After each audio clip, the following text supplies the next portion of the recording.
Imagine this. You get out there for a round of golf. You bogey, birdie, mulligan, drive, heckle your buddy's putt, and then crack a cold one. And you raise millions of dollars to help people learn to read. Sounds like fiction? Well, it's not.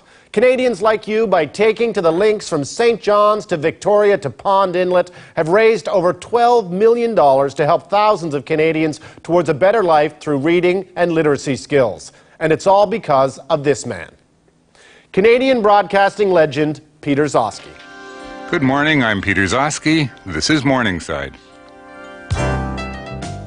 On television and particularly on radio, including 15 years hosting CBC's Morningside, he conducted an astonishing 27,000 interviews. He is the author of over a dozen books. He introduced Canadians to artists, musicians, thinkers, and to each other. Walk down Yonge Street. I think the magic of Peter Gzowski is that he is probably the most curious, genuinely curious person I ever met. Peter was the best cultural cheerleader you could ever find. I think he had his pom-poms under his desk all the time.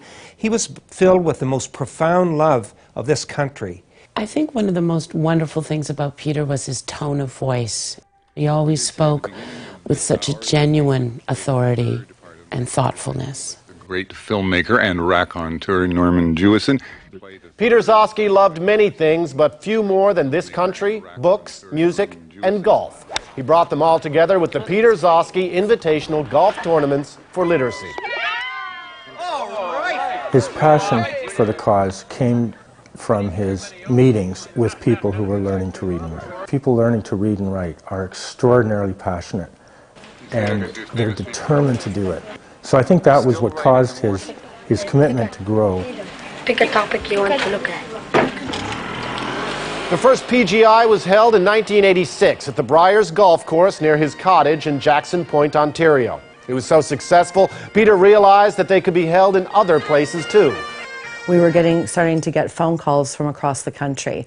The first call-in was Gordon Campbell, now the Premier of British Columbia. He was the Mayor of Vancouver then, phoned and said, Peter, you know that tournament you do for literacy?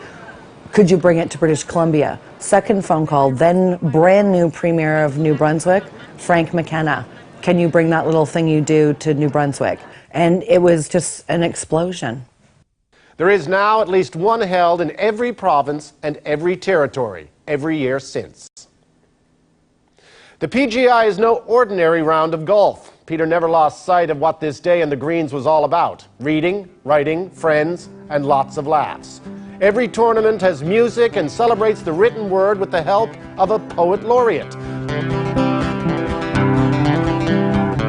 I hate the city, it brings me down. I'm a country boy. Although all PGIs share a common goal, each tournament is distinctive and special.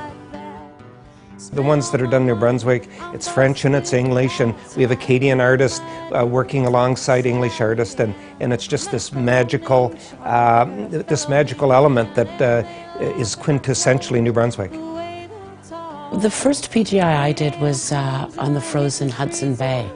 It was 27 below zero. They'd carved a 9-hole golf course onto this frozen lake. The hazards were husky dogs running out and stealing your ball.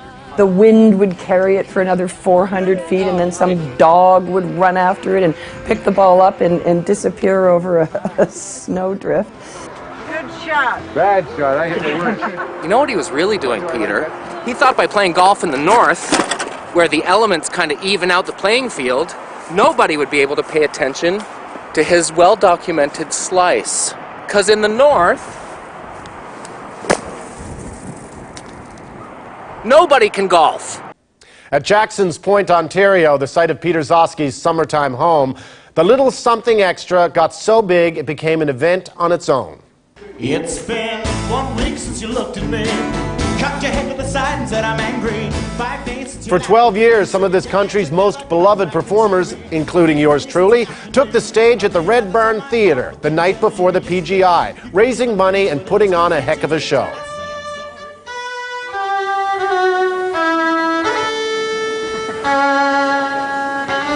My favorite part of the whole Red Barn show was at the very end everybody would get out on the stage and we would all sing "O Canada" and really fucking mean it.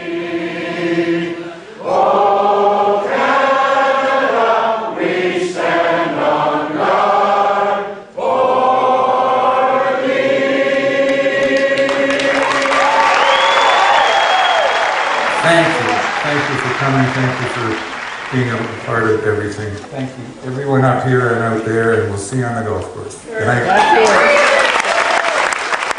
Sadly, we lost Peter Gzowski far too early in 2002. He left some big shoes to fill, and many people have stepped up to the tee. Perhaps few more so than Sheila Rogers. She joins us now. Sheila. You know, this might seem a little crazy to say, but if this had just been about Peter, Peter would have been really upset, because what it's really about is building a better country, community by community. We've had amazing support from our sponsors, couldn't have done it without the sponsors, but the moment we're all aiming for is hearing from the learner, because the learner is the legacy. I was working at dead-end jobs. I actually had gotten fired from a job, and I guess I was feeling depressed and just looking for a way out. I wanted to own my own business and be successful. And I wasn't going to do that not having my GED and not having focus. So that's exactly why I entered into the GED program. It's more than important. It's, I believe education is the foundation of any kind of success. It's hard to believe that today, in a country like Canada, literacy is still an issue. But 4 out of 10 adult Canadians, that's over 9 million of us, struggle with low literacy. It's a struggle that impacts us all. Well, I think literacy matters so much because it's the foundation of everything else. And in Canada, unfortunately, for a country that is so progressive on so many fronts, we come up short on this one. And now for more on this, the National Chair of the PGI, Peter Mansbridge. Peter? Thanks, Rick. You know, literacy is a complex issue, and in my association with the PGIs, I've come to understand some of the many reasons why a person has low literacy skills, like learning challenges that undermine self-confidence, difficult childhood circumstances, or perhaps economic pressures that short-circuited educational opportunities. The adult learners I've met share the ambition to improve their lives, and they all express so much gratitude to their tutors for imparting the gift of literacy. By participating in a PGI, you help hugely in delivering that gift. Rick. 2010 marks 25 years of Peter Gzowski Invitational Golf Tournaments for Literacy, and we have every reason to celebrate. With the generous support of sponsors across Canada, and because of people like you, PGIs have raised over $12 million for literacy. We're showing no signs of slowing down. Peter Gzowski said right from the start that he knew he was onto something. With each PGI, we commemorate Peter Gzowski's vision of friends, laughter, poetry, music, and the game of golf. With each and every PGI tournament and your involvement, Peter Gzowski's legacy lives on. I'm Rick Mercer. We'll see you on the links.